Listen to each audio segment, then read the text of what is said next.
பற்றியும் பேசிட்டு வரப்போகிற படத்தை பற்றியும் பேசிட்டு பழனி பாரதி பாடல் வரிகள் சிற்பி இசையில் இந்த படத்தில் எழுதியிருக்காங்க. அவங்களுக்கும் நன்றிகள். அடுத்து நாம் பேச அழைக்கிறோம். செயலால் சிறந்து விளங்கிய காமராசர் சொல்லால் பெருமை பெற்ற தெய்வ சிகாமணியை தமிழருவி என்று அழைத்தார். இன்று வரை அடையாளமாக விளங்கும் அந்த பெயருக்கு நியாயம் சேர்க்கும் அரிய மனிதர். காந்திய வழியை கையில் எடுத்த அரசியல் புனிதர் இவர். 50 ஆண்டுகளுக்கு மேலாக பொது வாழ்க்கையில் இருந்தாலும் எளிமையாக எந்நாளும் கொண்டவர். தமிழால் அவரும் அவரால் தமிழுக்கும் எப்போதும் மகிழ்வடைகிறது. அமுதே தமிழே முத்தே மணியே தமிழ் அருவியே அழைத்து மகிழ்கிறோம் இப்போது.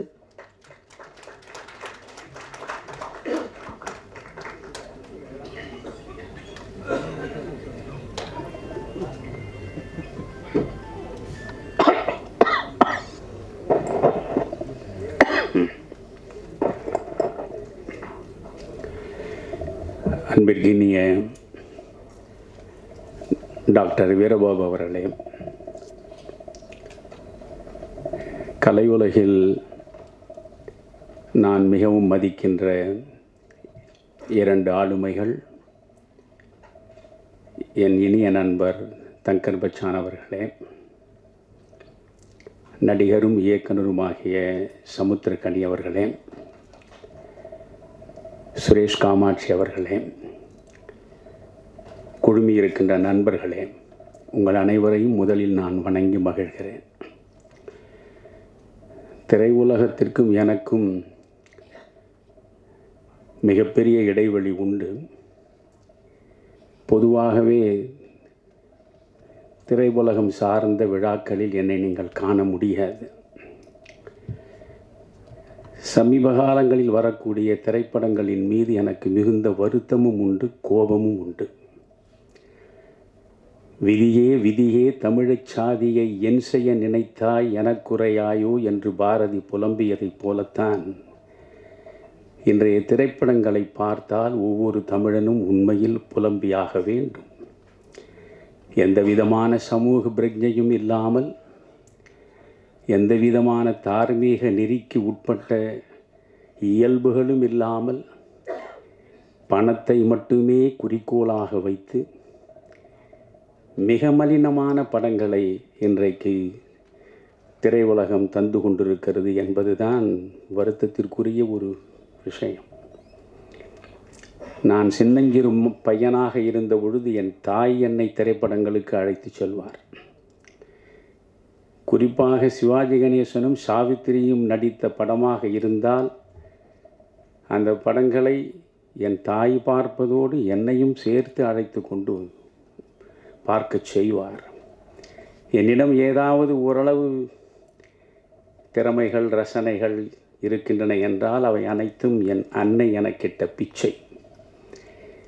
பாசமலரை நான் என்னுடைய தாயோடு தான் பார்த்தேன். பாசமலரை பார்க்கிற பொழுது அண்ணன் தங்கைக்கு இடையே இருக்கக்கூடிய உறவின் பெருமையை, ஆழத்தை எவ்வளவு அர்த்தபூர்வமாக அது வெளிப்படுத்தியது. பாவ மன்னிப்பை என் தாய் தான் என்னை அழைத்து கொண்டு போய் வண்ணாரப்பேட்டையில் உள்ள கிருஷ்ணா திரையரங்கில் காட்டினார். அப்பொழுது நான் 7வது 8வது படித்து கொண்டிருப்பேன். எப்பேற்பட்ட படம் அது! சமய நல்லிணக்கத்தை எவ்வளவு அற்புதமாக எடுத்து காட்டிய படம் அது. நான் ஏற்கனவே ஒரு இடத்தில் கூட பேசியிருக்கிறேன். இன்றைக்கு காதல் பாடல்கள் காட்சிகளாக வருகிற பொழுது விரசத்தின் எல்லையிலே போய் நிற்கின்றன. இந்த பாவ மன்னிப்பு படத்தில் ஒரு பாடல், பால் இருக்கும் பழம் இருக்கும் பசி இருக்காது என்று ஒரு பாடல், மாதத்திற்கு ஒரு முறையாவது நான் அந்த பாடலை போட்டு பார்ப்பேன். ஒரு பக்கம் சிவாஜி கணேசன் இருப்பார், ஒரு பக்கம் தேவிகா இருப்பார். பாடல் முடிகிற கடைசி நொடியில் விஸ்வநாதனுடைய குரல் அந்த ஒலிக்கும். அந்த நேரத்தில் அப்படியே சிவாஜி கணேசனுடைய 2 கரங்களில் தேவிகா முகம் புதைத்து கண்ணீர் மல்க அழுவார். அந்த காட்சிக்குள் இருக்கக்கூடிய தெய்வீகம், டிவைன் லவ், அதுதான் புனிதம் செறிந்த காதல். 2 ஆத்மாக்களினுடைய இனிய சங்கமம் அது. அதுபோன்ற காதல் காட்சிகளை இன்றைக்கு எங்காவது உங்களால் பார்க்க முடியுமா? செவியை பிளக்கக்கூடிய சத்தமே இன்றைக்கு இசையாகிவிட்டது. அர்த்தமற்ற கொச்சையான வார்த்தைகள் பாடல்களாகிவிட்டன. வன்முறை மட்டுமே வாழ்வியலாகிவிட்டது. இந்த நிலையில் இந்த திரைப்பட உலகத்தின் பக்கம் திரும்பியே பார்க்காதவன் நான். ஆனால் முடக்கருத்தான் படத்தை நம்முடைய டாக்டர் அவர்கள் எடுத்திருக்கிறார். நான் இந்த உலகத்தில் யாருக்காவது நன்றி கடன் பட்டிருக்கிறேன் என்றால் அது டாக்டர் வீரபாகுவுக்கு தான்.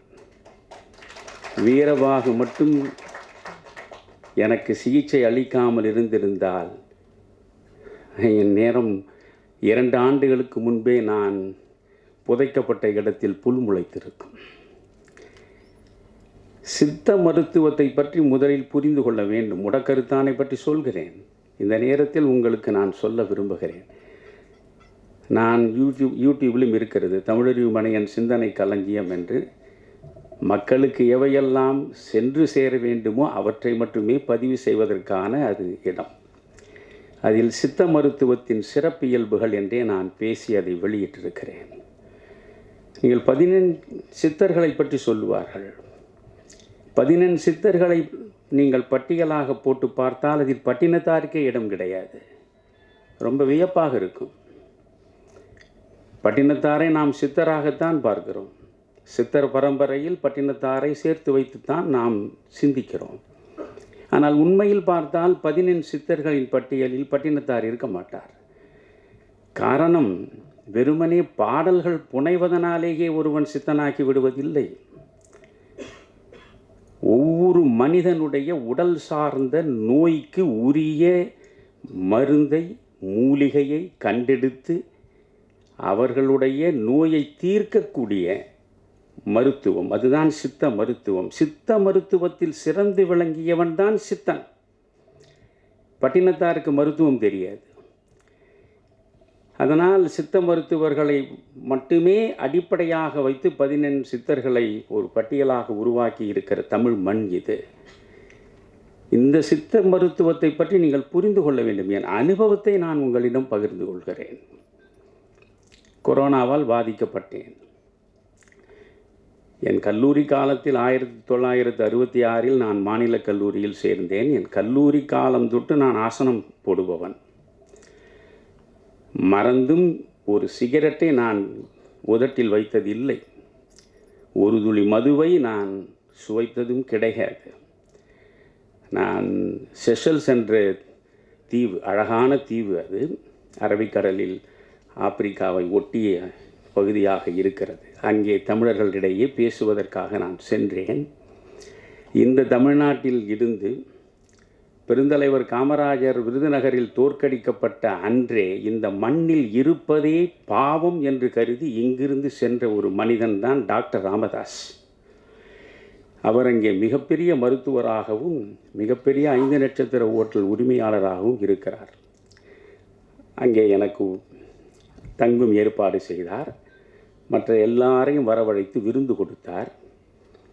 அந்த விருந்தில் ஒயின் பரிமாறப்பட்டது. நான் சொன்னேன், நான் இவற்றையெல்லாம் சுவைத்து பழக்கம் கிடையாது என்று தவிர்த்து விட்டேன். இல்லை, it is good for your health, you kindly take it அப்படி என்றார். If you consume this wine then definitely you will be more than 100 years on the earth அப்படின்றார். நான் சொன்னேன், by consuming liquor I need not live for 100 years. It is against my principle and policy, so don't compel me என்று சொல்லிவிட்டேன். நான் ஏற்கு சொல்கிறேன் என்றால், அவ்வளவு நெறி சார்ந்து ஒரு கோடு போட்டு வாழ்பவன் நான். அதனால் என் உடலில் எந்த விதமான நோய்க்கும் இடம் கிடையாது. காந்தியடிகள் படுகொலை செய்யப்பட்ட ஜனவரி 30 காந்திய மக்கள் இயக்கம் சார்பாக ஈரோட்டில் மிகப்பெரிய விழாவை நடத்தினார்கள். அதற்கு நான் வர வேண்டும் என்றார்கள். அப்பொழுதுதான் முதல் அலை ஓய்ந்திருந்த நேரம். தண்ணீர் கொஞ்சம் கூட. முதல் அலை ஓய்ந்திருந்தது.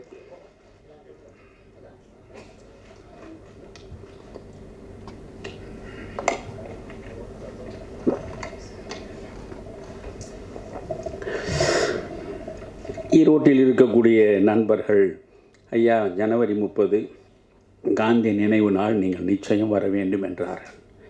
சரி, கொரோனா அலை ஓய்ந்து விட்டது, என்று நான் சென்றேன். மிகப்பெரிய நிகழ்ச்சி அது. ஒரு 2000-3000 பேர் கலந்து கொண்டிருப்பார்கள். இப்பொழுது சமீபத்தில் சமூக மக்களிடையே பற்றி படர்ந்திருக்கின்ற பெருநோய் இந்த செல்ஃபி எடுப்பது. எங்கு பார்த்தாலும் செல்ஃபி எடுப்பது தான். நான் பேசிவிட்டு கீழே இறங்கினேன். பேசியது 1 மணி நேரம்தான், செல்ஃபி எடுத்தது 2 மணி நேரத்திற்கு மேல் இருக்கும்.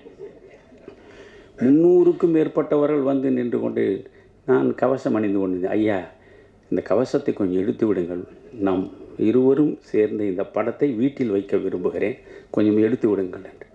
இப்படி எடுத்து ஒவ்வொருவராக படமாக செல்ஃபியை போட்டு தள்ளி, அதில் எவரோ ஒரு கர்ண மகாராஜன் எனக்கு கொடையாக கொடுத்து விட்டான் கொரோனா. நான் பிறகு சென்னைக்கு வந்து சேர்ந்தேன். நான் எப்பொழுதுமே ஒரு 5 நிமிடம் வெளியே சென்று விட்டு வருவதாக இருந்தாலும் வீட்டுக்குள் நுழைந்ததும் வெந்நீர் போட்டு அதில் மஞ்சள் பொடியை கலந்து குளித்து விட்டு தான் அடுத்த காரியம் செய்வேன். அப்படி வந்து குளிக்கிற பொழுதே மூக்கிலிருந்து தண்ணீர் வழிய ஆரம்பித்தது. உடனே சாதாரண நீர்க்கோவையாக இருக்கும் என்று 3 நாட்கள் கை வைத்தியமாக செய்து பார்த்தேன். ஒன்றும் சரியாகவில்லை. உள்ளே கொரோனா பற்றி இருக்கிறது. அதற்கு பிறகு கொரோனா அந்த டெஸ்ட்டு இது என்னமோ விசிபிஆர் ஆர்பிசி என்னென்னமோ சொல்கிறார் அல்லவா, அதை போய் எடுத்தால் உங்களுக்கு பாசிட்டிவ் என்று சொன்னான். என்னிடம் ஒரு காசும் கிடையாது. சாமானியனும் சாமானியனாகவே 55 ஆண்டுகள் அரசியல் வாழ்வில் இருப்பவன் நான். கொரோனா என்றால் இப்பொழுது உள்ள அரசியல்வாதிகள் உடனே அப்போலோவில் படுத்து விடுவார்கள், அல்லது பெரிய பெரிய மருத்துவமனையில் போய் படுப்பார்கள். அவர்கள் எவ்வளவு லட்சமானாலும் கொடுக்கக்கூடிய வசதியும் வாய்ப்பும் உள்ளவர்களாக இருப்பவர்கள். நான் உடனே என்ன செய்வது என்று யோசித்தேன். ஓமந்தூரார் மருத்துவமனை நமக்காகத்தானே இருக்கிறது, அரசு மருத்துவமனை. ஜீவா படுத்து கிடந்த இடம் அதுதானே. பெரியாரே அரசு மருத்துவமனையில் தானே இருந்தார், அண்ணாவே அரசு மருத்துவமனையில் தான் இருந்தார். அப்பொழுதெல்லாம் இது போன்ற அப்போலோக்கள் பப்புலோக்கள் எல்லாம் ஒன்றும் கிடையாது, எல்லாமே அரசு மருத்துவமனை தான். அதனால் ஓமந்தூரார் அரசு மருத்துவமனையில் அப்பொழுது டீனாக இருந்து சமீபத்தில் தான் ஓய்வு பெற்றார் என்று நினைக்கிறேன், ஜெயந்தி, டாக்டர் ஜெயந்தி. அற்புதமான பெண்மணி, அன்பு சார்ந்த பெண்மணி. அவரோடு தொலைபேசியில் தொடர்பு கொண்டேன். அவர் சொன்னார், ஐயா, உங்கள் மீது எனக்கு மிகப்பெரிய மரியாதை உண்டு, நான் ஒரு டாக்டரை கீழேயே நிற்கச் சொல்கிறேன், நீங்கள் வந்துவிடுங்கள் உடனடியாக என்றார். ஒரு ஆட்டோ பிடித்து போனேன். டாக்டர் சொன்னபடி கீழே நின்று கொண்டு என்னை வரவேற்றார். அழைத்து கொண்டு போய் ஆக்சிமீட்டரில் பார்த்தார். அது 98 இருந்தது. ஒன்றும் பிரச்சனை இல்லையா. பிறகு ஒரு ஸ்கேன் எடுத்தார். ஒன்றுமே இல்லையா, நீங்கள் தெளிவாக இருக்கிறீர்கள், ஒரு 5 நாட்களுக்கு இந்த மாத்திரைகள் எல்லாம் சாப்பிடுங்கள், வேண்டுமானால் இங்கே படுத்து ஓய்வெடுங்கள், இல்லை என்றால் வீட்டுக்கு செல்லுங்கள் என்று டாக்டர் ஜெயந்தி சொன்னார்கள். இல்லை அம்மா, நான் வீட்டுக்கே செல்கிறேன் என்று வந்து 5 நாட்களாக இதை சாப்பிட்டு இந்த கொரோனா நுரையீரலுக்குள் நன்றாக நுழைந்து படர்ந்து விட்டது. சவம் போல் ஆகிவிட்டேன். அப்பொழுது என்னை ஒரு நண்பர் பார்த்தார், நடிகர் ஜீவா. வீட்டுக்கு வந்து பார்த்து விட்டு, ஐயா, என்னையா இப்படி இருக்கிறீர்கள்? இல்லை, இந்த கொரோனா என்று சொல்கிறார்கள், நானும் சிகிச்சை எடுத்துக்கொண்டு தான் இருக்கிறேன் அலோபதியில். ஐயா, வீரபாபு என்று, எனக்கு அவரை பற்றி ஒன்றுமே அப்படி தெரியாது. வீரபாகு என்று இருக்கிறார், சாலிகிராமத்தில் தான். இதுவரை 5000 பேரை அவர் காப்பாற்றி இருக்கிறார். நீங்கள் தயவு செய்து அவரிடம் சிகிச்சை எடுத்துக்கொள்ளுங்கள் என்று சொன்னார். எனக்கு அவரை பற்றி சரியாக தெரியாதே என்றேன். பிறகு அவர் போய் இவரிடம் சொன்னார். வீரபாகு என் வீட்டுக்கே வந்து விட்டார். வந்து, ஐயா, என்னை நம்புங்கள், நீங்கள் என்னோடு வந்தால் உங்களை பூரணமாக நான் குணமடைய செய்து வீட்டிற்கு அனுப்புகிறேன் என்றார். நான் நம்பிக்கையோடு புறப்பட்டேன். என் மனைவிக்கும் வந்துவிட்டது. 2 பேருமே அவரோடு சேர்ந்து அவர் சாலிகிராமத்தில் அப்பொழுது வைத்திருந்த மருத்துவமனையில் போய் சேர்ந்தோம். என் மனைவிக்கு 4 நாட்களில் சரியாகிவிட்டது.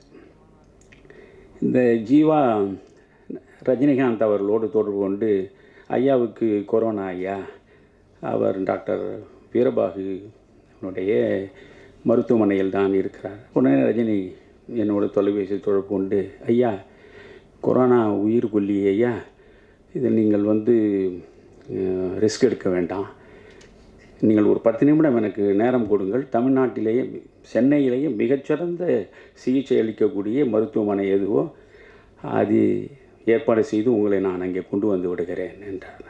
நான் சொன்னேன், இல்லையே, நான் வீரபாகுவிடம் என்னை ஒப்படைத்து விட்டேன், நீங்களே அவரிடம் பேசுங்கள் என்றேன். வீரபாகுவிடம் பேசினார். ஐயா எனக்கு மிகவும் நெருக்கமானவர், ரொம்ப முக்கியமானவர், நீங்கள் என்ன ஒழுங்காக வைத்தியம் செய்வீர்களா என்று கேட்டார். கவலையே படாதீர்கள் ஐயா, பூரணமாக அவர் நலம் பெற்று விடுவார் என்றார். சரி, எவ்வளவு செலவாகுமோ சொல்லுங்கள், அவ்வளவு நான் கொடுத்து விடு என்றார். ஒரு பைசாவை கூட நீங்கள் கொடுக்க வேண்டாம், நான் இலவசமாகவே அவருக்கு சிகிச்சை செய்து சிறப்பாக அவரை திரும்ப அவர் வீட்டிற்கு கொண்டு போய் சேர்ப்பேன் என்று சொன்னார். எனக்கு நான் அடைந்த அனுபவத்தை உங்களிடம் சொல்கிறேன். அதோடு நிமோனியா காய்ச்சல் வந்து விட்டது. நுரையீரல் பாதிக்கப்பட்டால் நிமோனியா காய்ச்சல் வந்துவிடும். ஒரு நெருப்பு அடுப்பை எடுத்து தலையில் வைத்தால் போலவே இருக்கும், உடம்பு முழுவதுமே தீப்பற்றி எறிவது போல் இருக்கும். ஒரு அடி எடுத்து வைக்க முடியாது. ஆனால் அவர் எந்த வகையிலும் பதட்டப்படவில்லை. நிச்சயம் நீங்கள் சரியாகி விடுவீர்கள். காலையில் 6:30 மணிக்கு கஷாயம் வரும், இரவு 8 மணி வரையில் கஷாயம் கஷாயம் கஷாயம் வந்து கொண்டே. இனி என் வாழ்க்கையில் ஒரு நாளும் கொரோனா வராது. அவ்வளவு கஷாயத்தை நான் குடித்து கொண்டே இருந்தேன். ஆனால் 18 நாட்களாக எனக்கு நிமோனியா குறையவே இல்லை. அவர் எப்படி பார்த்து கொண்டார் என்று சொல்கிறேன். அந்த கேரிங் என்று ஆங்கிலத்தில் சொல்வார்களே, அதை நீங்கள் அந்த மனிதனிடம் தான் பார்க்கணும். அதாவது இளம் பெண் பிள்ளைகள் காலையிலிருந்து மாலை வரை என் பக்கத்திலேயே அவர் உட்கார்ந்து கொண்டிருப்பார்கள். இரவு முழுவதும் இன்னொரு இளம் பெண் பிள்ளை அங்கே இருக்கும். நான் கொஞ்சம் திரும்பி படுத்தால் கூட உடனே என்னையா என்று, இரவு முழுக்க தூங்காத, அப்படி அவர்கள் கண்ணை இமை காப்பது போல பார்த்து கொண்டார்கள். ஒரு கட்டத்தில் நானே, சரி, நாம் வந்த வேலை முடிந்து விட்டது, இனி புறப்பட வேண்டியது தான் என்று முடிவெடுத்து விட்டேன். இனி பிழைப்பதற்கு வாய்ப்பு இருப்பதாக நான் நம்பவே இல்லை. ஆனால் அவர் ஒரு கட்டத்திலும் தன்னுடைய நம்பிக்கை இழக்கவில்லை. பிறகு அவர் சொன்னார், ஐயா நான் எவ்வளோ உங்களுக்கு கஷாயம் கொடுத்தேன், கொஞ்சம் சிக்கலாகத்தான் இருக்கிறது, நான் கொல்லிமலைக்கு நேரடியாக சென்று புத்தம் புதிதாக நல்ல மூலிகை செடிகளை எல்லாம் ஆய்வு செய்து அவற்றையெல்லாம் கொண்டு வந்து உங்களுக்கு நான் சிகிச்சை தருகிறேன், நீங்கள் மட்டும் நம்பிக்கை இழக்காமல் இருங்கள் என்றார். அதே மாதிரி அவர் போய் பிறகு அந்த கஷாயங்களை கொடுத்த பிறகு 18 நாட்களுக்கு பிறகுதான் எனக்கு அந்த காய்ச்சல் தணிந்தது. 28 நாட்கள் என்னை அவர் வைத்திருந்தார். 3 வேளை உணவு கொடுத்தார். அப்படி தாய் பிள்ளையை பார்ப்பதைப் போல பார்த்து கொண்டார். அந்த நேரத்தில் ஒவ்வொரு நாளும் காலையில் என்னை சந்திப்பார். ரொம்ப அற்புதமாக அவருடைய உடை உடுத்துவதை நான் பார்த்தேன். டாக்டர், உங்களுக்கு ட்ரெஸ் சென்ஸ் ரொம்ப சிறப்பாக இருக்கிறது. என்னை பொறுத்தவரையிலும் ராமகிருஷ்ண ஹெக்டே தான் இந்தியாவிலேயே மிகச்சிறப்பாக ஆடை அணியக்கூடியவர் என்று சொல்வார்கள். நான் அவரோடு மிக நெருக்கமாக பழகியவன். ஆனால் உங்களை பார்த்தால் நீங்கள் உடுத்துற உடை, அந்த வருகிற நடை, நீங்கள் ஒரு சினிமா நடிகர் போல் இருக்கிறீர்களே என்று தவறி சொல்லிவிட்டேன். உடனே அவர் சொன்னார், ஐயா நான் உண்மையிலேயே நடிக்கிறேன் ஐயா.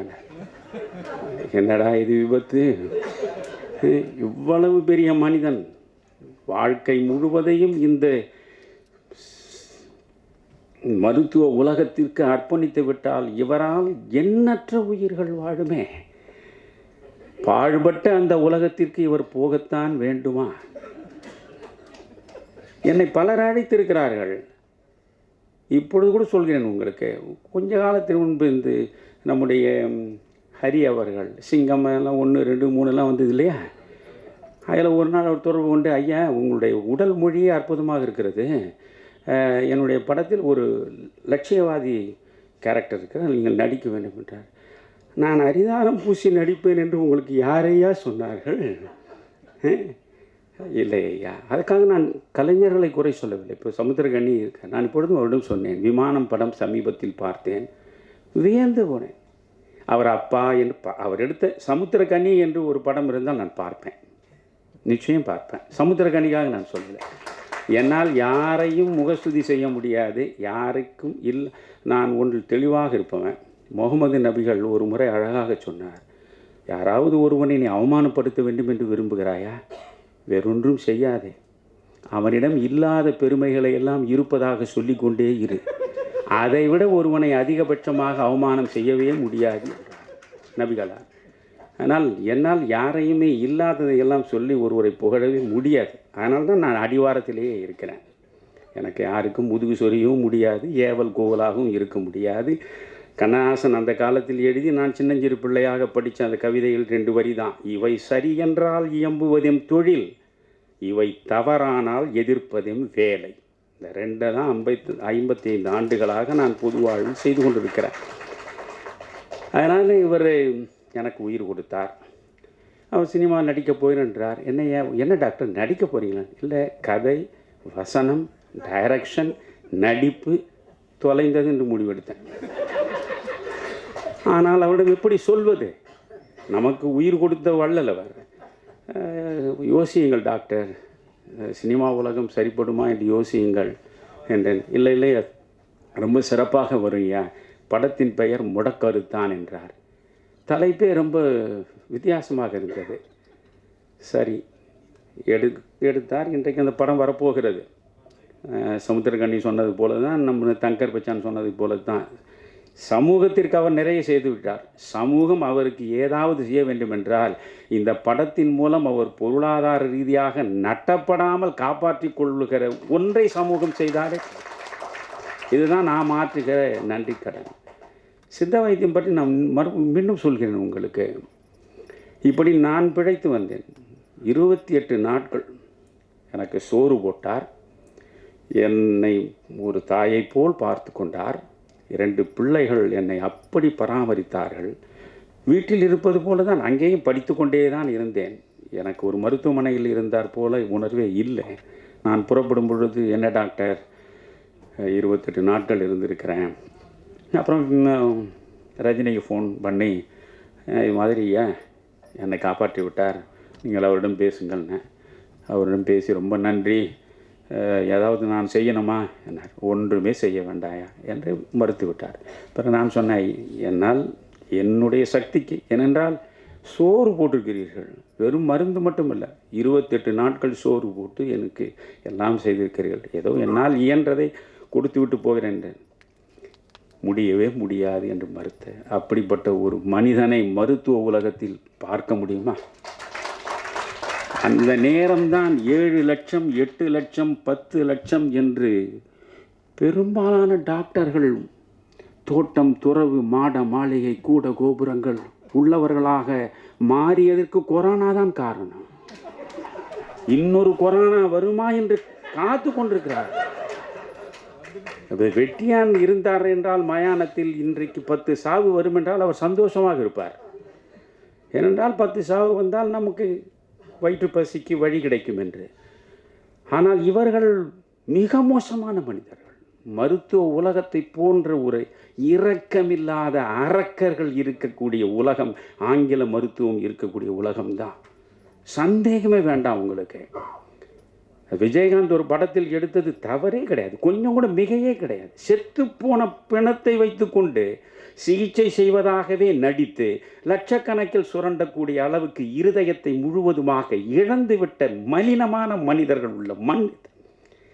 இன்னொன்று சொல்கிறேன் உங்களுக்கு, என்னுடைய மனைவி சித்த மருத்துவத்தின் பக்கம் நீங்கள் திரும்ப வேண்டும் என்பதற்காக சொல்கிறேன். நான் முடக்கருத்தான் படம் பார்த்தால் போதாது. என்னுடைய மனைவிக்கு இருதய நோய் வந்தது. முதலில் ஒரு ஸ்டென்ட் வைத்தார்கள். அது கோயம்புத்தூரில் நான் என் மகன் வீட்டிற்கு போயிருந்த பொழுது மயங்கி விழுந்து விட்டால் உடனடியாக கேஎம்சியில் கொண்டு போய் சேர்த்தோம். அந்த கேஎம்சி மருத்துவமனையினுடைய டாக்டர் பழனிசாமி, அவர் எனக்கு நல்ல நண்பர், நல்ல ரசிகர். ஆனாலும் யாரிடத்தும் எதற்காகவும் நான் போய் நிற்க மாட்டேன். ஜெயலலிதா மீது எனக்கு 1000 விமர்சனங்கள் உண்டு. ஆனால் அந்த நேரத்தில் ஜெயலலிதா தான் என்னை காப்பாற்றினார். இந்த மருத்துவ காப்பீட்டு திட்டம் என்று ஒன்று இருக்கிறது அல்லவா, 2 லட்சம் ரூபாய் காப்பீட்டு திட்டத்தில் நீங்கள் கணவன் மனைவிக்கு மருத்துவ சிகிச்சை தனியார் மருத்துவமனையிலும் எடுத்துக்கொள்ளலாம். என் மகன் கொண்டு போய் இந்த கேஎம்சியில் சேர்த்து விட்டான். நீங்கள் பார்த்தால் அது 2 லட்சம் ரூபாய் ஆயிற்று.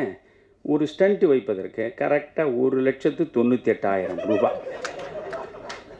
1,98,000 ரூபாய் அந்த ஸ்டண்ட்டை வைத்து ஒரே நாள் தான், ஒரு நாளை வைத்து மறுநாள் அனுப்பிவிட்டார்கள். என்ன முதலில் கேட்டு விடுவான், ஐயா எப்படி கேஷ் இல்லை ஐயா இந்த மருத்துவ காப்பீட்டு திட்டம், இதற்காக நான் கோவையிலிருந்து உடனே ஒரு ரயிலை பிடித்து சென்னைக்கு வந்து வீட்டிலிருந்து அந்த மருத்துவ காப்பீட்டுக்கான அந்த அட்டை இருக்கிற அதை கொண்டு போனேன். கொண்டு போய் இதை காட்டினேன்.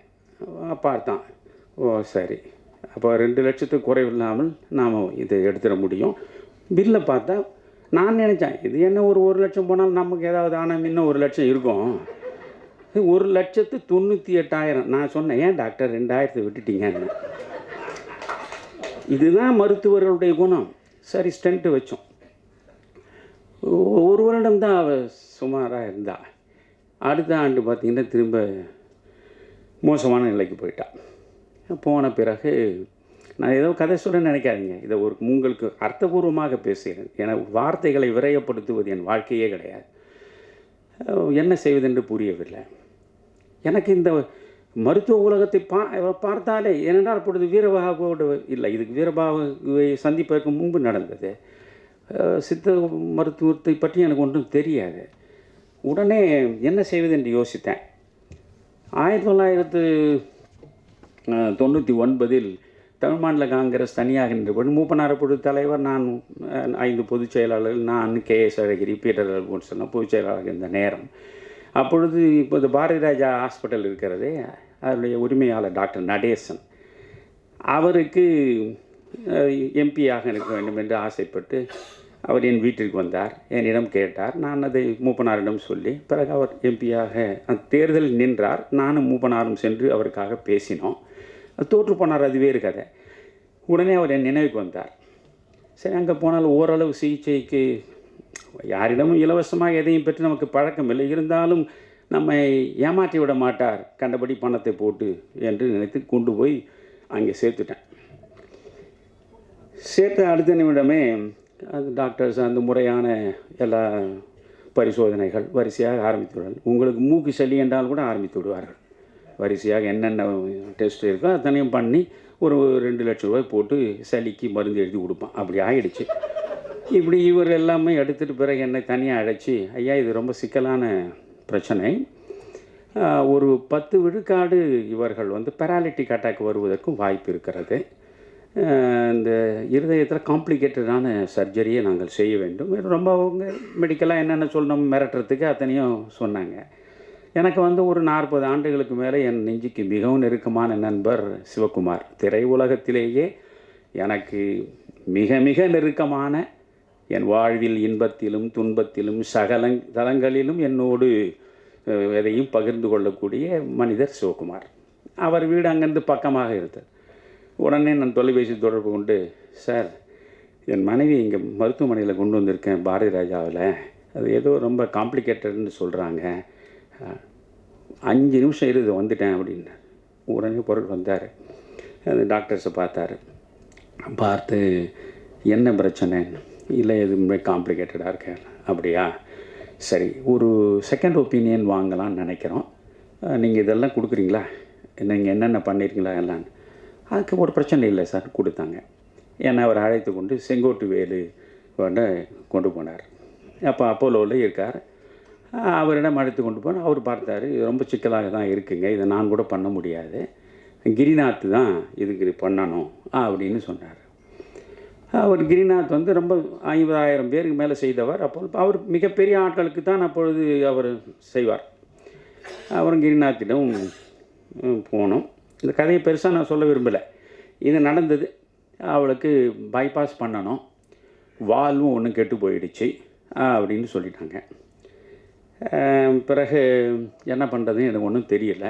உடனே நான் என்ன பண்ணேன், என்னை தனியாக சிவகுமார் கூப்பிட்டு வீட்டுக்கு அழைச்சிட்டு போனார். போயிட்டு காப்பி குடியா முதல்ல அவரே காஃபியை கொடுத்துட்டு ஒரு 1 லட்சம் ரூபாய் அந்த அவர் மேலே டேபிள் மேலே வச்சார். என்ன சார் இதுன்னு, அப்போலோவில் சேர்த்துக்கிறியா, இப்போதுலேருந்து டெய்லி உன்னை 50,000 கொடு 1,00,000 கொடு கேட்டுக்கினே இருப்பான். எல்லாவற்றையும் நான் பார்த்துக்கிறேன், முதல்ல இந்த 1,00,000 நீ எடுத்துன்னு போகணும். சார், நாம் கடைசி வரைக்கும் நண்பர்களாக இருப்போம். எதன் பொருட்டும் எவர் பொருட்டும் எதையும் யாரிடத்தும் பெற்று பழகாதவன் நான். அதனால் இது எனக்கு உதவி இவ்வளோ தூரம் செஞ்சுருக்கீங்க, அதோடு பிறகு என்னையா பண்ணுவேன், அது எப்படியோ நான் செய்கிறேன், நீங்கள் தயவுசெய்து விட்டுருங்க அப்படின்னு நான் வந்துட்டேன். அது பெரிய கதை. அதுக்கப்புறம் யார் யாரெல்லாம் வரிசையாக வந்து பணத்தை கொண்டு வந்து நான் பார்த்துக்கிறேன் என்னையா பண்ணுவேன்னு போய் எதையுமே செஞ்சுக்கல. என்னுடைய மகனும் மகளும் எப்படியோ இருப்பதையெல்லாம் விற்று ஒரு வழியாக என் மனைவிக்கு உண்டான அந்த சிகிச்சை முடித்து அழைத்து கொண்டு வந்தார். 1 வருஷம்தான் ஆச்சு. அலோபதி ட்ரீட்மெண்ட்டை நீங்கள் தெரிஞ்சுக்கணுன்றதாக சொல்ல 1 வருஷம் ஆச்சு. மறுபடியும் அவன் மயக்கம் போட்டு விழுந்துட்டான். என்னடா இது அப்படின்னு பார்த்தா, டாக்டர் சிவகடாட்சம் எனக்கு ரொம்ப நெருங்கிய நண்பர். அவரிடம் அவர் சொன்னார், கோபால் முருகன் இன்றைக்கி ஒரு அற்புதமான ஒரு இளைஞர் லண்டன்லேருந்து வந்திருக்காரு, தமிழ்நாட்டுக்கு கிடைத்த மிகப்பெரிய வரம். அந்த இளைஞர் உங்களுக்கு நான் அறிமுகப்படுத்துகிறேன் அப்படின்னு சொல்லி ஃபோன் பண்ணி சொல்லி நீங்கள் அவரை போய் பாருங்கன்னாரு. சொல்லிவிட்டு ஒரே ஒரு வார்த்தை சொன்னார், ஒழுக்கத்திற்கும் உண்மைக்கும் நேர்மைக்கும் எதையாவது செய்ய வேண்டும் என்று நீங்கள் விரும்பினால் இவருடைய மனைவிக்கு நீங்கள் விசேஷமாக கவனம் செலுத்தி சிகிச்சை பண்ணுங்க டாக்டர் அப்படின்னு சொல்லி அனுப்புனார். பிறகு அவர் பார்த்தார், வால்வு போயிடுச்சியா, அதனால் ஒரு வால்வை மாற்றணும். என்ன டாக்டர் பண்ணணும்? அப்போ காவேரி ஹாஸ்பிட்டலில் தான் அவர் இருக்கார். ஹாஸ்பிட்டல் என்பது பெருமைக்குரியதில்லை, டாக்டர் இருக்கிறதை பொறுத்து தான் ஹாஸ்பிட்டலுக்கு பெருமை. எவ்வழி ஆடவர் நல்லை அவ்வழி நல்லை வாழிய நிலைனேன் ஔவையார் 2000 வருஷத்துக்கு முன்னே பார்த்தன மாதிரி டாக்டரை பொறுத்து ஹாஸ்பிட்டல். அவர் காவேரியில் இருந்தார். அதனால் போய் பார்த்த பிறகு ஏன் மெட்டாலிக் வால்வு தான் வைக்கணும், இந்தியன் வால்வுனா 2 வருஷம் கூட தாங்காது, அது பெல்ஜியத்துலேருந்து வரவழைக்கணும். அப்படியே டாக்டர், என்ன ஆகும்? அப்படியே ஒரு 22 லட்சம் ரூபா ஆகையான்னாரு. 22 லட்சமா? என்ன டாக்டர் சொல்கிறீங்கன்னு? ஆமாய்யா, கட்டாயம் ஆகும், அப்போ தான் அம்மாவை நீங்கள் பிழைக்க வைக்க முடியும். அப்போ நானும் ரஜினியும் வாரத்தில் 3 நாளாவது தொடர்ந்து உட்காந்து 2 மணி நேரம் 3 மணி நேரம் இந்த நாட்டையே திருத்துறதுக்காக பேசின இந்த நேரம் அது ஆச்சுங்களா. அப்போது நான் காவேரியில் இந்த பிரச்சனையை பற்றி யோசிச்சுருக்கேன். ரஜினி லைனில் வந்தார். ஐயா, நம்ம இன்றைக்கி மாலையில் பார்க்கலாமா அப்படின்னாரு. நான் சொன்னேன், சார் நான் இன்றைக்கி இந்த காவேரி மருத்துவமனை என்னையாச்சு, என் மனைவிக்கு கொஞ்சம் பிரச்சனை. என்ன பிரச்சனை? ஏதோ வால்வு மாற்றணும். ஐயா, வால்வு மாற்றணுன்னா ரொம்ப அதிகமான செலவாகுமே, அது ரொம்ப 20-25 லட்சம் ரூபா ஆகும். ஆமாய்யா, ஒரு 22 லட்சம் ரூபா ஆகும்னு சொல்கிறேன். நீ தயவுசு தப்பாக நினைக்காதீங்கய்யா, உங்களை பற்றி எனக்கு தெரியும், இது முழு செலவையும் நான் ஏற்றுக்கிறேன்யா, நானே பண்ணிடுறேன்யான்னு. வேண்டாம்யா, let us be friends forever. நம்ம கடைசியில் நண்பர்களாக இருப்போம். யாரிடத்தும் எதையும் பெற்று எனக்கு பழக்கம் இல்லை. அப்போ என்னையா பண்ணுவீங்க? என் மகன் இந்த பல்லடத்தில் ஒரு சின்ன ஃப்ளாட் ஒன்று வச்சுருக்காங்க, அம்மாவை காப்பாற்றுறதுக்கு பொறுப்பு அவனுக்கு இருக்குது. அவன் அதை விற்றுருவான், விற்று இதை ஒழுங்குபடுத்திடுவோம், நீங்கள் ஒன்றும் கவலைப்படாதீங்க. அவர் இன்னும் கொஞ்சம் கூடுதலாக போய் சொல்லணும்னு அவசியம் இல்லை. ஐயா, யாரிடம் அந்த மகன் விற்றுட்டாரோ சொல்லுங்கள், அவருன்னு பேசி நான் மறுபடியும் வாங்கி கொடுத்துறேன். ஏதோ உங்கள் மகனுக்கு இருக்கிறது ஒரு சின்ன ஃப்ளாட்டுன்றீங்க, அது ஏன் நீங்கள் இழக்கணும்? இல்லை, என் நன்றியே இதை பற்றி மறுபடியும் பேச வேண்டாம்யா, நீங்கள் சொல்லி நான் மறுக்கிறதாக விட்டுருக்கீங்க. ரியாஸ் இங்கே இருக்கார், ரியாஸ் இருக்கார், பிஆர்வா. அப்போ பிறகு அது நடந்தது. என் மகன் அந்த ஒரு சின்ன வீடு ஒரு 500-600 சதுரடி பல்லடம் பக்கம் வச்சுருந்தான், அதை விற்று கொண்டு சரியாக்கிட்டோம். அலோபதி ஆச்சா. நான் என்ன நினச்சின்னு இருக்கேன், நம்ம மனைவியினுடைய இருதயத்துக்கு அறுவை சிகிச்சையும் செஞ்சாச்சு, பைபாஸ் அப்போலோவில். இப்போ வால்வும் மாற்றியாச்சு, இனி கவலையே கிடையாது அப்படின்னு ரொம்ப மகிழ்ச்சியாக இருந்தேன். 2 ஆண்டு தான் ஆச்சு, மறுபடியும் பிரச்சனையாகிடுச்சு. என்னடா டாக்டர் கோபால் முருகன் எங்கே இருக்காருன்னு கேட்டால், அவர் எம்ஜிஎம்க்கு மாறிட்டார் சார் இப்போ. சரி, நான் அவருக்கு ஃபோன் பண்ணேன். ஆனால் இப்போ அந்த கோபால் முருகன் இந்த இடத்துலேருந்து நான் நன்றி சொல்கிறேன். அந்த காவேரி ஹாஸ்பிட்டலில் 22 லட்சத்துக்கு மேலே பில்லை போட்டாங்க. போட்டதில் இவர் இங்கேருந்து ஃபோனை போட்டார், டாக்டருக்கு ஃபீஸ் எவ்வளோ போட்டிருக்கீங்கன்னு கேட்டார். 1,40,000 ரூபா உங்களுக்கு போடுறேன், அந்த 1,40,000 ரூபாய் எடுத்துடுங்கன்ட்டார். 1 பைசா அவர் வாங்கலை, 1 பைசாவும் வாங்காமல் எனக்கு அவர் அந்த சிகிச்சையை செய்தார். அந்த உண்மைக்கும் ஒழுக்கத்துக்கும் அவர் கொடுத்த மரியாதை. இப்போ திரும்ப அவரையே தேடி எம்ஜிஎம் போனால் அவர் பார்த்துட்டு கொஞ்சம் பிரச்சனை இருக்கே அவங்களுக்கு, கொஞ்சம் ஆன்ஜியோ பண்ணிட்டா நல்லது. என்ன டாக்டர் ஆகும்? அது ஒரு பேக்கேஜ், அது ஆன்ஜியோ பண்ணால் ஒரு 60,000 ரூபாய் ஆகும் அப்படின்னு. சரி எப்படியோ சிரமப்பட்டு நம்ம பண்ணி பார்ப்போம், 4 நண்பர்கள் உதவியோடு பண்ணலாம் அப்படின்னு. சரி டாக்டர் நீங்கள் ஆன்ஜியோ பண்ணுங்கன்ட்டு இவ்வளோ அழைச்சின்னு போயிட்டேன். ஆன்ஜியோ நடத்திட்டு என்னை தனியாக கூப்பிட்டாரு. அவர் நல்ல டாக்டர், எனக்கு அதில் குறையே இல்லை. அவர் சொன்னார், ஐயா மறுபடியும் வால்வு கெட்டு போச்சு. என்ன இப்போ தான் 2 ஆண்டுகள் தானே, அது மறுபடியும் வால்வு கெட்டு போச்சுன்றீங்க. நான் வாழ்நாள் பூரா நீ பிரச்சனை இல்லைன்னு நினச்சேன். அப்படி இல்லையா, இது உங்களுக்கு ஸ்பேர் பார்ட்ஸ் மாற்றுற மாதிரி தாங்க. ஒரு ஸ்பேர் பார்ட்டு, ஒரு ஸ்கூட்டர் வச்சுருக்கீங்க, இல்லை ஒரு கார் வச்சுருக்கீங்க, ஒரு ஸ்பேர் பார்ட்டு போயிடுச்சுன்னா இன்னும் போடுவீங்க, அது கொஞ்ச நாள் ஓடும், அப்புறம் போனால் மறுபடியும் போடணும். அப்படியா, அப்போ என்னையா பண்ணணும்? ஒரு நல்ல ஃபாரின் மெட்டல் வால்வு இருக்கியா, அதை பண்ணோம்னா 10 வருஷம் அம்மாவுக்கு பிரச்சனை இல்லைன்னாரு. அப்படின்னா எவ்வளோ ஆகும் டாக்டர்? ஏன்னா ஏற்கனவே எனக்கு அனுபவம் இருக்குல்ல, 22 லட்சம்னு. எவ்வளோ ஆகும் டாக்டர்? இப்படி பார்த்தாலும் ஹாஸ்பிட்டல் செலவு எல்லாம் சேர்த்தா ஒரு 40 லட்சம் ஆகும் ஏன்னார். இப்போ தான் சித்த மருத்துவத்துக்கு வரேன். உடனே நான் சொன்னேன், doctor kindly excuse me, literally speaking I ஆம் அ பெனிலெஸ் person. I cannot afford to pay such huge amount. You kindly discharge her in the evening itself. Yeah, என்னையா இவ்வளோ சீரியஸாக இருக்கு, நீ இப்போ it's enough. You kindly discharge her. சாயந்தரம் action வந்துட்டேன். வீட்டுக்கு வந்துட்டேன். இரவு பூரா தூக்கம் இல்லை. நமக்காக ஒரு 40 ஆண்டுகள் நமக்காகவே வாழ்ந்தவள், எந்த விதமாக ஒரு வரட்டு மனிதனுக்கு, அவளுக்கு என்னை கரம்பட்டியதால் அவளுக்கு எதுவுமே கிடைக்கல. ஆனால் எல்லாவற்றுக்கும் உடன்பட்டு வாழ்ந்தவள், அவளை காப்பாற்றுவதற்கு கூட நம்மளே 4 காசு இல்லை. இந்த மாதிரி 40 லட்சம் 60 லட்சம்னா எங்கே போகிறது? இரவு பூரா தூங்கலை. 6 மணி இருக்கும், காலையில் எழுந்து அப்பவும் எனக்கு வீரபாகு தெரிஞ்சிருந்தால் உடனே வீரபாகு பார்த்துருப்பேன். எனக்கு அப்போல்லாம் அவர் இது வரலையே. உட்காந்துட்டு இப்படி யோசிக்கிறேன், இதெல்லாம் நீங்கள் சிலவற்றையெல்லாம் நம்பித்தான் தீரணும். அமானுஷ்யமான சில செயல்கள் நடக்கின்றனன்னு சொல்லும் பொழுது, ட்ரூத் இஸ் ஸ்ட்ரேஞ்சர் தேன் ஃபிக்ஷன்னு ஆங்கிலத்திலே ஒரு ப்ராவர்ப் உண்டு. உண்மையில் நடக்கக்கூடிய சம்பவங்கள் கதையை விட அதிசயமாக இருக்கும், நம்ப முடியாத கதையை விட அதிசயமாக இருக்கும். நான் உட்காந்து அப்படியே பார்த்தேன்னு ரொம்ப சோர்ந்து விரக்தி விட்ட நிலையில் உட்காந்துருக்கேன். இப்போ ஒரு ஃபோன் வந்தது, என்ன எடுத்தேன். ஐயா நான் தஞ்சாவூர்லேருந்து ஒரு சித்தர் பேசுகிறேன்னாரு. என்னையா சொல்லுங்க ஐயா. என்ன உங்களுடைய வாழ்வே ஒரு மந்திரம் படித்தேன்யா. திருமந்திரத்தில் உள்ள 3000 பாடல்களை அப்படியே சாறு பிழிஞ்சு நீங்கள் கொடுத்துருக்குற அந்த புத்தகத்தை 3-4 முறை படிச்சுட்டேயா. நான் ரொம்ப வியந்து போனேன். நீ இன்னும் 100 வயது வாழணையா, உங்கள் மனைவி 100 வயது வாழணும். எனக்கு ஏன் நானே என் மனைவியை காப்பாற்றுறது வழி என்னான்னு தெரியாமல் உட்காந்துருக்குறேங்க, நீ என்ன போய் 100 வயது வாழணும்னு சொல்கிறீங்க. நான் கொஞ்சம் சலிப்போடு தான் சொன்னேன். என்னையா உங்கள் மனைவிக்குன்னார். இப்போ கொண்டதும் நடந்து சொன்னேன். ஐயா உங்களை மாதிரி அறிவாளிகளே இப்படி அலோபதியில் போய் இப்படி வீணாக அலைக்கழிக்கப்படுறது தான் நினச்சா வருத்தமாக இருக்குது. என்னையா பண்ணணும்? நான் சொல்கிறது நம்பிக்கையோடு செய்வீங்களா? சொல்லுங்கள் செய்கிறேன். 10 ரூபாய் பெருமானம் உள்ள சிகிச்சையை நான் சொல்கிறேன், செய்வீங்களா? கட்டாயம் செய்கிறேன். 10 செம்பருத்தி பூவை அன்றாடம் வாங்கிக்கங்க. அந்த 10 செம்பருத்தி பூவை 2 குவளை தண்ணீரில் போட்டு 1 மணி நேரம் ஊற வைங்க. ஊற வச்ச பிறகு ஒரு 10 மிளகு அதில் போடுங்க. மருத மரப்பட்டைன்னு நாட்டு மருந்து கடையில் தூளே விற்பான், அதில் ஒரு போடுங்க. அதை காய்ச்சுங்க. 2 டம்ளரை 1 டம்ளர் ஆக்குங்க. காலையில் குடிக்க சொல்லுங்கள். சங்கு புஷ்பம்னு ஒன்று இருக்குது. அந்த சங்கு புஷ்பம் சனீஸ்வரனுக்கு போடுறது. அதை ஒரு 10 பூவை எடுத்து மிக்சியில் அரைச்சி சொல்லணும். அவ்வளோதான் ஐயா.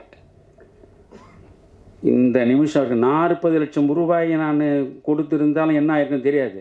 இப்போ என் மனைவி இது நடந்து ஏறக்குறைய 8-9 மாதம் ஆகிறது. அவள் படுக்கையை விட்டு எழுந்திருக்க மாட்டான். முன்னே அலோபதியில் லட்சக்கணக்கில் கொடுத்த போதும் இப்போ வீட்டுக்குள்ளேயே அவள் குறைந்தது ஒரு 10 நிமிடமாவது இங்கே நடக்கிற நிலையில் இருக்கா, ஆரோக்கியமாக இருக்கா. இந்த ஆரோக்கியத்தை 10 ரூபாயில் நான் பெற்றேன். 10 ரூபாயில் இப்போவும் செம்பருத்தி பூ தான் கொடுக்குறேன், அந்த சங்கு புஷ்பம் தான் கொடுக்குறேன். நல்லா இருக்கா? அப்போது இந்த மண்ணில் எப்பேற்பட்ட மருத்துவம் அது. அந்த மருத்துவம் நம்ம தங்கர் சொன்ன மாதிரி தான். ஒரு மரம் என்றால் மரத்தினுடைய வேர், அதனுடைய பட்டை, அதனுடைய பூ, அதனுடைய கிளை, அதனுடைய இலை எல்லாமே மருத்துவ குணம் உள்ளது. மனிதனை படைத்து நீங்கள் இறைவன் நினைத்தாலும் சரி, இயற்கை நினைத்தாலும் சரி, எல்லா மனிதர்களுக்கும் நோய் வரும். ஆனால் அந்த நோய் அனைத்தையும் தீர்ப்பதற்காகத்தான் இயற்கையில் மரங்களாக படைத்து வைத்திருக்கிறார். ஒவ்வொரு மரத்துக்கும் ஒரு மருத்துவ குணம் இருக்குது. ஆனால் நாம் அந்த மரங்களை வெட்டி வீழ்த்துறோம். இயற்கையை நாம் முழுவதுமாக அதை எதிர்த்து நாம் அழிவு ரீதியாக நாம் இயங்குவதால் தான் இத்தனை சிரமங்களும். அதனால் என்ன சொல்கிறேன்னா, நான் இன்றைக்கு ஓரளவு சிக்கல் இல்லாமல் என்னை போன்ற எளியவர்கள், ஏழ்மையில் இருப்பவர்கள், எந்த விதமான வசதி வாய்ப்பும் இல்லாதவர்கள், மிக மோசமான நோய்க்கு ஆளானாலும் மிக மிக குறைந்த பணத்தை வைத்துக்கொண்டு உயிரையே காப்பாற்றி கொள்ளக்கூடிய அரிய சிகிச்சையாக நமக்கு கிடைத்திருப்பது தான் சித்த மருத்துவம். அந்த சித்த மருத்துவத்தின் சிகரத்தை தொட்ட மனிதன் தான் வீரபாகு. கண்ணெதிரில் நான் பார்த்தேன். நான் இவரிடமிருந்து விடை பெற்று கொண்டு டிஸ்சார்ஜ் ஆக போகிறேன். அப்போ அவர் சொன்னார், ஐயா நான் ஒரு கணவன் மனைவி இருக்காங்க, உங்களை வரவழைச்சு உங்களுக்கு அறிமுகப்படுத்துகிறேன்னாரு. கணவனும் மனைவியும் வந்தாங்க. என்ன ஏன் என்ன அவர் சொன்னார், ஐயா என் மனைவிக்கு புற்றுநோய். அப்போலோவிலேருந்து 1000 மருத்துவமனைகளில் பல லட்சம் ரூபாயை நான் இழந்துட்டேன். என் மனைவி சொல்கிறா, எனக்கு நீங்கள் சிகிச்சை செய்து பூரணமாக புற்றுநோயிலிருந்து விடுவிக்கணும்னு கூட இல்லை, எனக்கு வலி இல்லாமல் கொஞ்ச நாள் சாகிற வரைக்கும் வச்சுருந்தா போதும் அப்படின்னு அவள் போராடுவாயா. ஆனால் வலியோடு தான் அவள் வாழ்க்கை நடக்கு. இதில் ஈரோட்டில் இவரிடம் சிகிச்சை பெற்று பலனடைந்த ஒருவர் சொல்லி நான் இப்பொழுது அப்போலோவிலேருந்து இடம் மாறி இங்கே வந்திருக்கேன். முந்தா நாள் தான் வந்து சேர்ந்தேன். 2 நாள் ஆகலையா அந்த அம்மாவுடைய வலி முழுவதும் போயிடுச்சியாங்க. ஆச்சரியமாக இருக்கு. அந்த அம்மாவே கேட்டேன், வலியே இல்லையா? அப்போது தீர்க்க முடியாத நோய்களை கூட தீர்க்கக்கூடிய ஒரு மனிதர். இப்போ சமீபத்தில் எனக்கு ஒரு நெருங்கிய நண்பருடைய மனைவி, அவங்க என்னென்னோ வைத்தியம் பண்ணாங்க. காலெல்லாம் வீங்கி போச்சு, கையெல்லாம் வீங்கி போச்சு, முகமெல்லாம் இதுவாகி போயிட்டு அப்படி நிமிர முடியல, உட்கார முடியல, குனிய முடியல. ரொம்ப பயந்துட்டாங்க அந்த அம்மா. கடைசியில் என்னன்னு பார்த்தா ஒரு ஹாஸ்பிட்டல், அந்த ஹாஸ்பிட்டலை கொண்டு போய் 2 நாளில் 43,000 ரூபாய் பில்லை போட்டான். அந்த கடை நான் போய் சொன்னேன், அம்மா நீங்கள் இந்த 2 நாளில் என்ன பண்ணி இல்லை வைரல் ஃபீவர்னு சொல்கிறான் ஐயா. சொல்லிட்டான்ல, முதல்ல இந்த இடத்த விட்டு புறப்படுங்க. ஏன்னா நான் ஏற்கனவே நிறைய பட்டிருக்கேன். இந்த 43,000 புறப்படுங்க, இல்லைன்னா உங்களை இப்படியே உட்கார வச்சு ஒரு 34 மாதம் வச்சு ஒரு 20 லட்ச ரூபா வாங்குவான் அப்படின்னு அழைச்சி நான் சொல்கிற இடத்துக்கு நீங்கள் போகிறீங்களா, சொல்லுங்க ஐயா, நான் டாக்டர் வீரபாகுவிண்ட உங்களை அழைச்சி போகிறேன். அவங்களையும் அவர் கணவரையும் அழைச்சி விட்டேன்.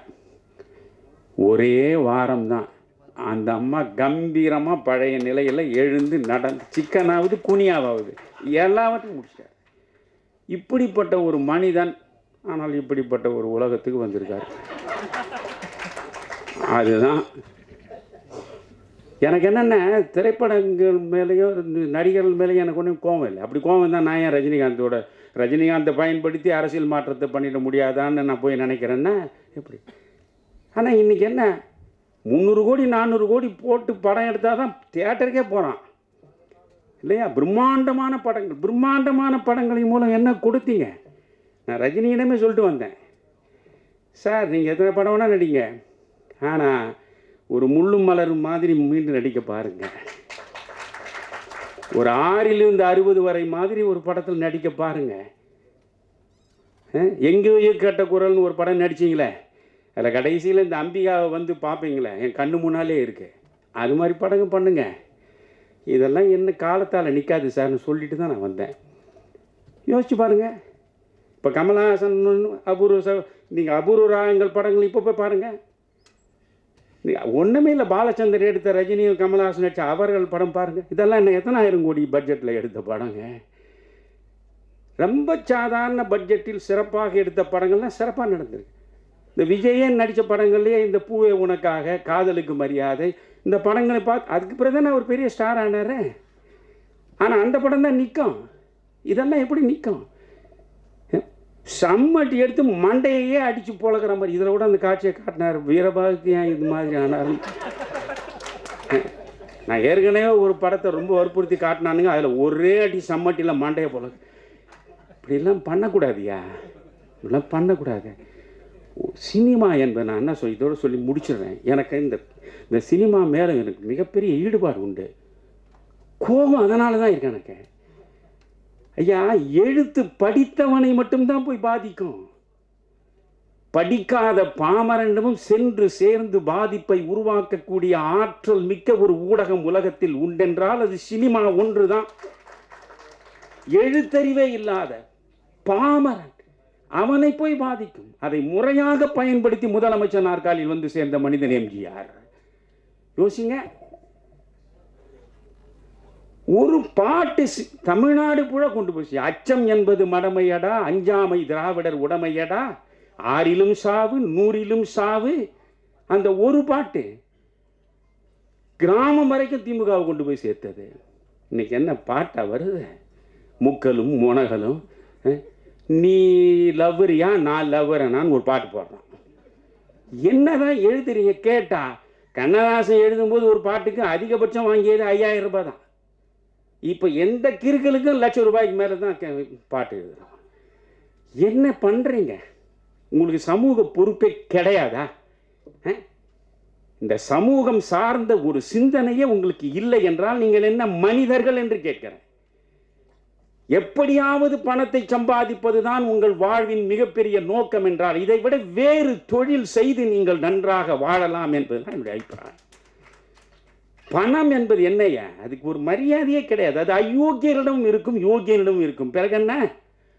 யோகியனிடம் மட்டும்தான் பணம் இருக்கும் என்றால் பணம் தொழுகைக்குரியது. ஆனால் அந்த பணம் எல்லா அயோக்கியர்கள் கையிலும் இருக்கும் என்ற போது அதற்கு என்ன மரியாதை என்கிறேன்? ஒரு கட்டம் வரைக்கு தானே பணம். உன்னுடைய அடிப்படை தேவைகளை நிறைவு செய்கிற வரையில் தான் அது பணம். உன் தேவைகளை நிறைவேற்றிவிட்ட பிறகு அது வெற்று காகிதம். அந்த காகிதத்தை என்ன செய்யணும் நீங்க?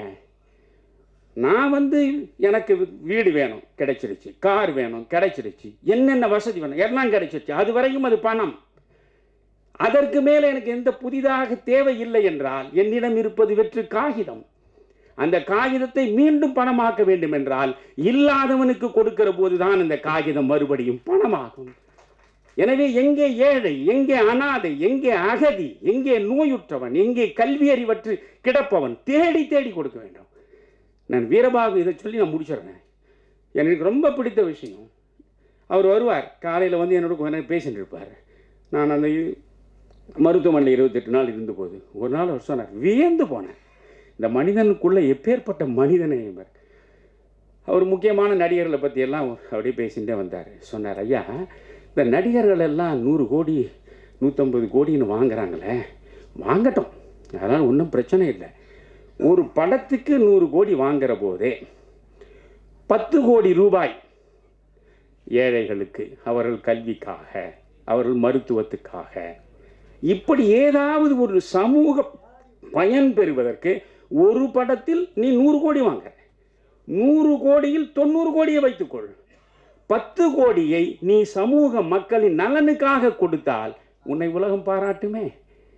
அதுதானே ஒரு உன்னதமான வாழ்வாக இருக்க முடியும் என்று சொன்ன வீரபாகு இது போன்ற படங்களில் வெற்றி பெற்றால், வெற்றி பெற்று பெரும் பணத்தை ஈட்டுவதாகவே வைத்துக் கொள்ளுங்கள். அப்படி ஈட்டினால் அவர் சொன்னதை செய்வார். அவர் சித்த மருத்துவத்தில் சாதித்தது போலவே இந்த திரை உலகத்திலும் அவர் சாதித்து வெற்றியாளராக வந்து இந்த சமூகத்திற்கு இயன்ற வரையில் பயன்பட வேண்டும். நன்றி, வணக்கம்.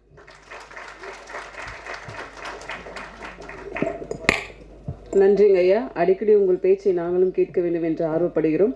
இப்போது படக்குழுவினருடன் ஒரு நினைவு பதிவுகளாக ஒரு புகைப்படம்.